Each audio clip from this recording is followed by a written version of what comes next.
cordiales, estimados participantes. Bienvenidos a nuestro primer encuentro, nuestra primera clase en este trayecto académico, el segundo del año 2024. Vamos a compartir en este momento el curso de mejoramiento y gerencia de procesos. En este sentido, trataremos algunos aspectos, como es la búsqueda del mejoramiento desde el punto de vista administrativo, el saber gerenciar y el llevar a cabo exitosamente los procesos en una organización. Vamos a trabajar con unos conceptos básicos. La gestión de procesos se conceptualiza como la forma de gestionar toda la organización basándose en los procesos, siendo definidos estos como una secuencia de actividades orientadas a generar un valor añadido sobre una entrada para conseguir un resultado y una salida que a su vez satisfaga los requerimientos del cliente. Existen unos elementos claves que vamos a detallar acá. Es la forma de gestionar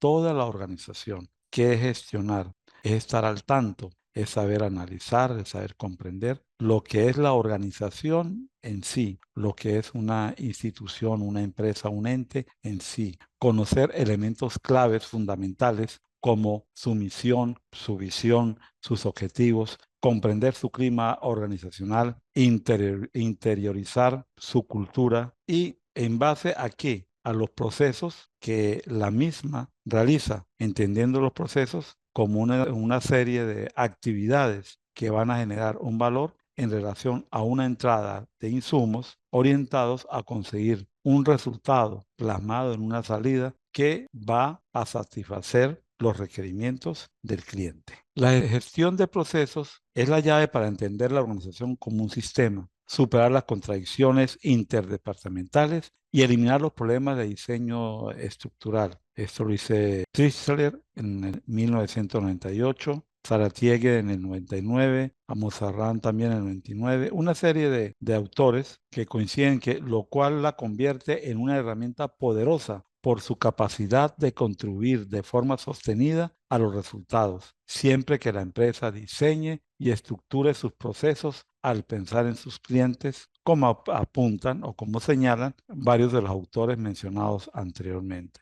Entonces, ¿qué es la gestión de procesos en sí? Es superar contradicciones, celos entre departamentos, eliminar problemas de diseño estructural en los cuales se crean determinadas parcelas en las cuales algunos trabajadores o supervisores se apropian buscando una competencia que en vez de mejorar positivamente su desempeño puede convertirse en una fuente de conflicto. Tenemos que también la velocidad de los cambios que se producen hoy en el entorno de las empresas es supersónica y por lo tanto es imposible desconocerlos. Cada día podemos observar cómo existen elementos que van surgiendo de una manera en la cual la tecnología forma un papel fundamental y una serie de procesos en la comunicación, en ese capital humano, en ese talento humano, que si bien no es acondicionada de la mejor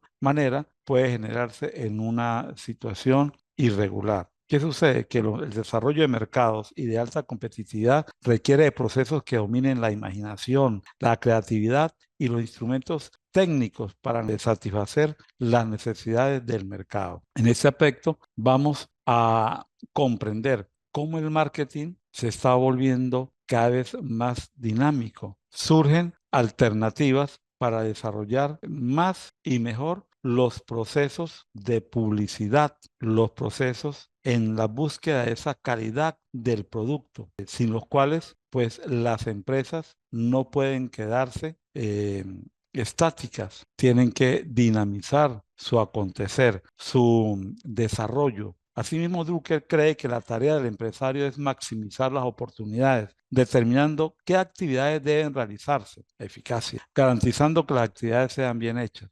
eficiencia. Entonces, fíjense cómo el empresario debe aprovechar cualquier oportunidad que se presente dentro de su ámbito de competencia, dentro de su razón de ser. Ahí es donde vamos a estar tras la búsqueda de la optimización de procesos realizados en la empresa. Gestión de procesos. Un proceso puede ser definido como un conjunto de actividades interrelacionadas entre sí que a partir de una o varias entradas de materiales o información dan lugar a una o varias salidas también de materiales o información con un valor añadido. Es decir, un sistema que recibe materiales o información, no que recibe en su entrada y que produce a su vez un resultado verificable o palpable en el resultado material o de información, pero con un valor añadido. Ese valor añadido es el que se adquiere a través del proceso desarrollado en ese sistema. En otras palabras, un proceso es la manera en que se hacen las cosas en la empresa. Ejemplos de procesos son el de producción y entrega de bienes y o servicios, el de gestión comercial, el de desarrollo de la visión estratégica, el de desarrollo de producto. Estos procesos deben estar correctamente gestionados empleando distintas herramientas de la gestión de procesos. ¿Qué gestión de procesos? La manera en que se hacen, la forma en que se realizan aquellas actividades como producción, gestión comercial, desarrollo. Es decir, la gestión de procesos es la forma, la manera, repito, de realizar estas actividades. Por eso es importante la gestión, porque el responsable, el gerente, el administrador debe colocarse al frente de cada proceso y de esa forma liderizar que cada proceso sea realizado, sea efectuado de la mejor manera. El enfoque por procesos se fundamenta en la estructuración de la organización sobre la base de procesos orientados a clientes, el cambio de la estructura organizativa de jerárquica a plana. Los departamentos funcionales pierden su razón de ser y existen grupos multidisciplinarios trabajando sobre el proceso. Permítanme hacer un breve comentario sobre cada uno de esos tres puntos. En cuanto a la estructuración de la organización sobre la base de procesos orientados a clientes, cada proceso pues debe ser realizado pensando en lo que requiere el cliente, que es el consumidor final o el usuario final. También la estructura en la cual, que es jerárquica, de arriba hacia abajo, la vamos a convertir en plana. Es decir, los organigramas deben ser, en vez de verticales, tratar de convertirlos en horizontales. Y las funciones que cada departamento realiza, transformarlos en grupos multidisciplinarios para que el proceso sea más enriquecedor y podamos obtener mejores frutos, mejores resultados. Los directivos dejan de actuar como supervisores y se comportan como apocadores, es decir, como acompañantes. Los empleados se concentran más en las necesidades de sus clientes y menos en los estándares establecidos por su jefe. Utilización de tecnología para eliminar actividades que no añadan valor. En ese sentido, vamos a ver que los directivos ya no son aquellos jefes, aquellos supervisores, sino que los directivos se convierten en líderes que acompañan, que motivan, que están al lado de sus trabajadores. Y los empleados, más que en cumplir metas, se concentran en mejorar los productos que se les van a ofrecer a los clientes. Y la tecnología se va a usar pensando en minimizar actividades que no producen beneficios, pero que sí, en un momento dado, pueden transformarse en escollos, en obstáculos para alcanzar o para dificultar el buen desarrollo del proceso.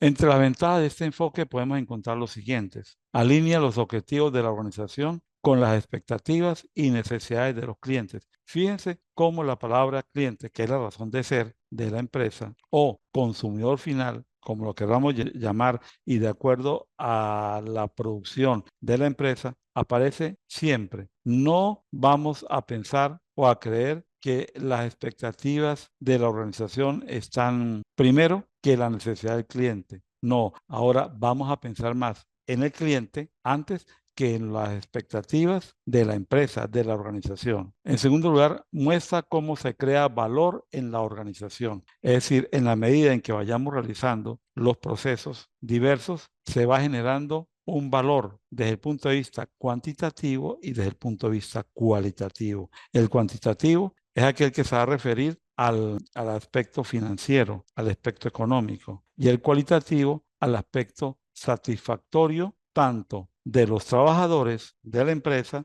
como del cliente o consumidor final. También tenemos, en tercer lugar, que señala cómo están estructurados los flujos de información y materiales. Es decir, vamos a ver en un flujograma cómo se están desempeñando las comunicaciones, cuál es el desempeño de la comunicación, cuál es la velocidad de la comunicación, dónde están los, las posibles trabas que hacen que la comunicación se retarde o se desvíe o en el peor de los casos se desvirtúe y se nos convierta en un mal mensaje o un mensaje diferido. Y a su vez los materiales. El flujograma nos va a permitir hacia dónde se están dirigiendo los materiales y en qué manera o en qué forma. También nos indica cómo realmente se realiza el trabajo y cómo se articulan las relaciones proveedor-cliente entre funciones. Es decir, cómo se está realizando el trabajo, cómo se relaciona el proveedor-cliente, esa comunicación que debe tenerse activa, dinámica, sincera y siempre pensando en que sea proactiva. En este sentido, el enfoque de proceso necesita de un apoyo logístico que permita la gestión de la organización a partir del estudio del flujo de materiales y el flujo informativo asociado, desde los suministradores hasta los clientes. Es decir, desde el proceso que se va a iniciar con información y con materiales, pasando por el sistema de entrada, transformación y salida, hasta llegar hasta los clientes. Por eso es que la gestión del proceso es un elemento fundamental para el buen desarrollo de toda empresa, de toda industria. Condiciones de un proceso. Se pueden describir las entradas y las salidas. El proceso cruza uno o varios límites organizativos funcionales. Una de las características significativas de los procesos es que son capaces de cruzar verticalmente y horizontalmente la organización. Se requiere hablar de metas y fines en vez de acciones y medios. Un proceso responde a la pregunta ¿qué?, no al cómo. El proceso tiene que ser fácilmente comprendido por cualquier persona de la organización y el nombre asignado a cada proceso debe ser sugerente de los conceptos y actividades incluidos en el mismo. Es decir, se describen las entradas y las salidas. En ese sentido, vamos a determinar qué va a recibir y qué va a salir, qué va a recibir en las entradas y cuál va a ser el producto al salir. Entre el proceso vamos a establecer claramente que no debe ser colocado en un margen estricto entre sistemas administrativos, sino que puede romper los límites, por ejemplo, de un departamento o de una área específica, porque si el proceso necesita de unos elementos de comunicación o materiales de un departamento o de una estructura funcional y también de otro departamento o otra estructura funcional, lo importante acá es el proceso, no dónde está enmarcado o dónde se está desarrollando el proceso. Y por eso es que puede cruzar tanto vertical, diagonal y horizontalmente las diferentes instancias administrativas. Ya no se va a hablar de acciones y medios, sino de metas y fines. Se va a responder a la pregunta ¿qué cosa? Y no al cómo. ¿Qué vamos a hacer? No al cómo lo vamos a hacer. Tiene que ser comprendido por cualquier persona de la organización. Es decir, hay que interiorizar lo que es el proceso en sí, cómo se está realizando, qué se busca y que cualquier elemento, cualquier sujeto, cualquier individuo, cualquier trabajador de la organización pueda comprender de qué trata el proceso, en qué consiste, qué busca, el qué. Y a su vez, cada proceso debe llevar un nombre que esté relacionado con los conceptos y actividades que se esté realizando o que esté llevando a cabo este proceso. En cuanto a procesos críticos, son aquellas en que una institución, empresa u organización no pueden dejar de llevar a cabo bajo ningún escenario de emergencia mayor. Es decir, suceda lo que suceda, hay que llevarlo a cabo. Es un proceso crítico, pero tenemos que llevarlo a cabo. Debe determinarse el impacto en tiempos de la interrupción total de los procesos críticos. Es decir, por ejemplo, una empresa que trabaje con energía eléctrica y que por X o Y causa quede temporalmente sin energía eléctrica, debe tomar en cuenta el tiempo o debería tomar en cuenta el tiempo de esta interrupción y evitar de una u otra manera que la planta deje de funcionar. Debe tener un medio de emergencia que reemplace temporalmente, pero que si queda paralizado el proceso, debe ser por un tiempo mínimo. Y para ello se debe contar con un elemento llamado proceso crítico, el de un proceso de emergencia. ¿Cómo vamos a solventar esta situación? Criterios para elegir la estrategia empresarial. Primero que nada, debemos disponer de toda la información necesaria. ¿Por qué? En la manera que tengamos mayor conocimiento del proceso que estamos realizando, la forma, las condiciones, los elementos que intervienen, los responsables del proceso y el proceso en sí, pues estamos asegurando el éxito para que la estrategia de la empresa pueda funcionar a cabalidad. En segundo lugar, tenemos los pros, analizar los pros y los contras de cada una de las estrategias. Es decir, debemos trazar una estrategia empresarial en base a la información que se ha recolectado y vamos a colocar los pros y los contras de dicha estrategia. ¿Qué tenemos a favor? ¿Qué tenemos en contra? ¿En qué nos podemos basar para que nos ayude a seguir adelante con el proceso? ¿Y qué nos puede afectar? ¿Qué nos puede retrasar o hacer que el proceso se nos demore o fracase? También tenemos que debe ser flexible y estar abierta a los cambios. Es decir, en la medida que estamos desarrollando la estrategia, vamos a tener un margen de flexibilidad y estar dispuesto a realizar los cambios pertinentes que la situación del momento nos exija. También nos dice que hay que buscar estrategias innovadoras, es decir, debemos aplicar la creatividad, la originalidad, no quedarnos plasmados en una estrategia estricta, cerrada, sino todo lo contrario, tener la mente abierta, el pensamiento abierta para poder llegar y ubicar y adaptar el proceso a la condición que se nos pudiese presentar en un momento dado. Y debe adaptarse a tu mercado meta, es decir, nuestro producto hacia quién está dirigido. Si hay que realizar las adaptaciones pertinentes a ese consumidor final, pues sin pensarlo veces, tenemos que adaptar nuestro proceso para poder llevar a cabo los objetivos que se han trazado inicialmente. Tenemos un elemento clave que es la matriz de la asignación de responsabilidades, RACI por las iniciales de los tipos de responsabilidad, se utiliza generalmente en la gestión de proyectos para relacionar actividades con recursos, individuos o equipos de trabajo. Es decir, tenemos una actividad de un proceso que va a ser desarrollado por un individuo o grupos de personas, pero con unos recursos que se han asignado previamente. Entonces, tenemos tres elementos: responsabilidad, responsable y recursos. Es decir, quién se va a hacer cargo de la actividad de acuerdo a su responsabilidad y de acuerdo al recurso que se le va a asignar. Acá tenemos cuando se presenta pudiese presentar un determinado problema, ¿cómo sería la solución? Entonces, primero que nada, tenemos que identificar el problema. Un problema relacionado con un proceso en el cual existe un responsable, existe un tiempo y existe un recurso. Cuando se presenta este problema, debemos trazar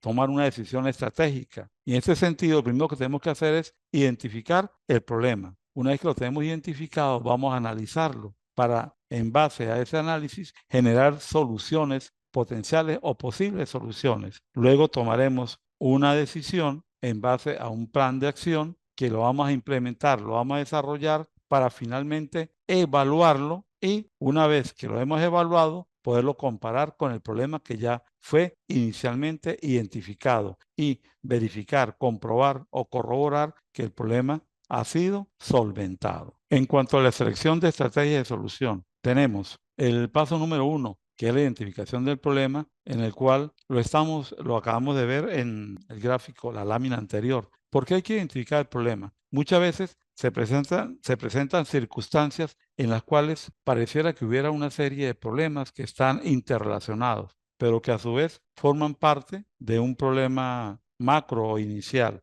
En ese sentido, tenemos que identificar el problema. ¿Cuál es la causa del problema? ¿Qué está generando una situación irregular o una situación anómala? Entonces, vamos a identificar con base a la observación directa, con base a un raciocinio específico, un pensamiento de análisis cuál es el problema para poder determinarlo. Y una vez que tengamos identificado el problema, poder saber cuáles son los pasos que vamos a seguir. Después que identifiquemos el problema, vamos a analizarlo. Y en ese análisis podríamos partir de ubicar las causas de ese problema, por qué se generó, qué dio o cuál fue el origen del problema. Y vamos a también a determinar cuáles son las consecuencias, qué estamos percibiendo en este momento o hacia dónde podría proyectarse el problema para poder tomar las acciones respectivas. El tercer paso sería generar soluciones potenciales al problema, ya teniéndolo identificado, habiendo realizado un análisis, conociéndolo ya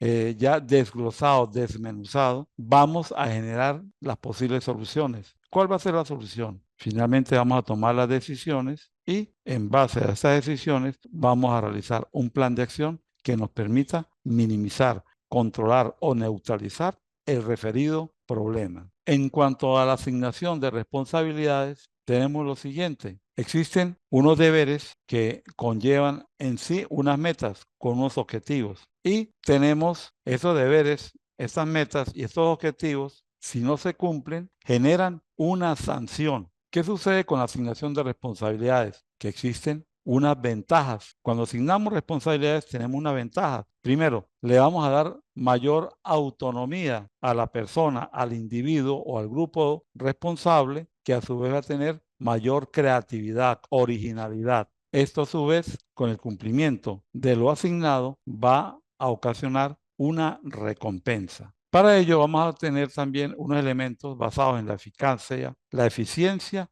y la efectividad. Vamos a entender por eficiencia lograr que la productividad sea favorable, o sea, es lograr el máximo resultado con una cantidad determinada o mínima de insumos o recursos, lograr los resultados predeterminados o previstos con un mínimo de recursos. Es decir, se cumple la meta con una cantidad determinada mínima de recursos. La eficacia es el grado en que el producto o servicio satisface las necesidades reales y potenciales o expectativas de los clientes o destinatarios. Es decir, se cumplió con la meta, con lo que se quería. ¿Sí? En la eficiencia se logró la meta con el mínimo de recursos. En la eficacia se está logrando la meta de manera normal. Se logró satisfacer la necesidad del cliente o destinatario final. Y la efectividad es el grado de cumplimiento de los objetivos planificados, o sea, es el resultado o es el producto de dividir el real plan o lo que es lo mismo, los resultados obtenidos entre las metas fijadas o predeterminadas.